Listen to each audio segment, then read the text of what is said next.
Family and friends gathered today to say their final goodbyes to Officer Alexander Thalman. He was a Marine, a police officer, a son, a brother, and friend.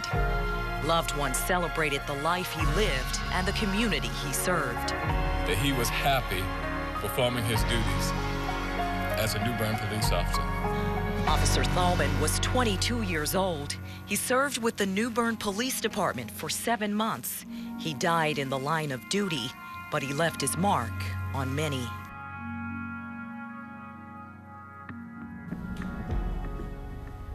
Good evening. I'm Valentina Wilson. Wesco 4th is off today. It's been an emotional day for loved ones of Officer Alexander Thalman. All week, we've brought you team coverage of the events leading up to his funeral today. This evening, that team coverage continues. News Channel 12's Brian North and Jamie Hicks were at Temple Baptist Church today, where the funeral took place. We also have full reports from News Channel 12's Kyle Horan. He's been on the story since it first broke a week ago. We begin with Brian now, live outside the church. Well, Val, the funeral happened here today at Temple Baptist Church at about 2 o'clock. We arrived here at 11:30, and law enforcement already started showing up at that point, wanting to get here early to get one of the 1,800 seats that were available and also show their respects. A lot of them never knew Alexander Thalman, but they wanted to be here for the rest of their brotherhood in the police department. It was an hour-long funeral, very emotional at time. There was some laughter, there were some tears. All in all, a very beautiful ceremony that took place this afternoon. Jamie Hicks has been here all day with me, and we witnessed this live on News Channel 12 this afternoon. We carried it live, and it certainly did not disappoint for those who wanted to honor his memory. Yes, Brian, it was a very patriotic day. We saw officers come in all across the country to say a farewell to Officer Thalman. I've been on this story all week, learning more about Officer Thalman and the life he lived serving his community. And today, News Channel 12 was inside at the service as family and friends said a final goodbye.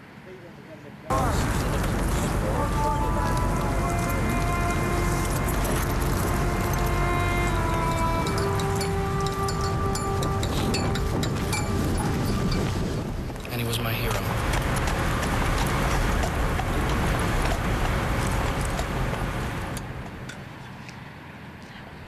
Brian, I know the moment that I'll never forget today is when his mother laid over the casket and kissed her son for the very last time. It just continued playing in my head. It was just an unbelievable moment that I'll never forget from today. Some very powerful images from today. For me, it was the caisson, the riderless horse that was behind them. We saw that in that piece there. They then took the casket, put it in a hearse, and it made a processional through downtown New Bern to the police station. Kyle Horan has been covering that angle of it for us all day long. He's back in our studio with more of what he saw in the Colonial Capitol this afternoon. Kyle? Brian, following the funeral, Officer Thalman's casket made a 4-mile journey through New Bern city streets. Along the way, the people Thalman once served stood by to wish him a final farewell.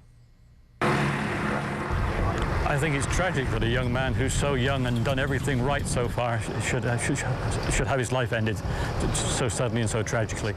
A final call to attention from the water as we salute a fallen young man one last time. Well, the procession must have been a good 20 minutes or more from start to finish. Officer Thalman headed to Washington, where he will be laid to rest. Now we're going to shoot it back to News Channel 12's Brian North live in the field. Kyle Horan reporting in the studio. Okay, Kyle, and that processional then went up Highway 17 to Washington. Very slow pace, so people along the way could salute or pay their respects to Officer Thalman as he headed that way. Amber Roberts is at Oakdale Cemetery in Washington, where the ceremony for the burial taking place right now. She's going to have a full report for us coming up tonight on Fox Eastern Carolina News at 10 and News Channel 12 at 11. Ben at Trinity, been out here at Temple Baptist all day long. Val, going to send it back to you. All right, Brian, one of the touching images from today was, of course, Officer Thalman's mother leaning over the casket and giving him one last embrace, so to speak. Stacy adopted him, and he came to live in Washington, and that became his home. We also know he was a bit of an athlete, a soccer player at Washington High School, Brian. Yes, he was. He played for the Pam Pack, and by all accounts, with everybody I talked to, he was a good athlete, a pretty good soccer player. One of his friends who was in the Marine Reserves talked about how good of a runner he was and how hard it was for him to keep up with, and that he got that training from his soccer days with the Pam Pack. And, you know, it's been hard to find people who can say anything negative about him. We've heard that he was a little devilish at times in his childhood, but certainly he had integrity and character, and we've seen that through all the testimonials at the funeral today, and we'll continue to see that as he is laid to rest, but his memory will be honored. They will have a memorial in downtown New Bern for fallen officers, and his will be the third name placed on that. So in that sense, his legacy will live on. And we can't forget Officer Justine Wester, who was also shot last Friday and survived. Claps went up for him today inside Temple Baptist as we heard the chaplain discuss Wester's contribution that day to trying to save a fellow officer and also trying to take down a suspect. Yes, and, you know, he'll have a brotherhood here. There's so many officers that were here that are retired, who have been captains, who have had to go to these ceremonies before, and sometimes it's tougher for those who survive things like that, who witness it. And so he's getting moral support from all those people who came from as far as New York and Chicago and all around the Southeast and really just around this area. So a lot of support for Officer Wester, and he'll probably want it. But this is a tight group, a tight bond, this fraternity of policemen, as we've learned this whole week. And it only gets stronger when they have to go through some adversity like this. Brian, thank you for your coverage today. And to sum it all up, Chief Summers said, Officer Thalman made our city a safe place to live, work, and visit. In case you missed any of this week's ceremonies honoring Officer Thalman, just head to our website, WCTI-12.com. We did enjoy a nice sunny day across the area, but showers move in tomorrow. Meteorologist Jonathan Wendt is in for Skip tonight. Yeah, good evening, Val. We're just dealing with some of those high mid-level clouds out there. Skies. Vidant Pungo Hospital in Belhaven is staying open. We received that word last Thursday, and residents were overjoyed when we broke the news to them. Today, they have another reason to be happy, thanks to the people who originally planned to shut down the hospital.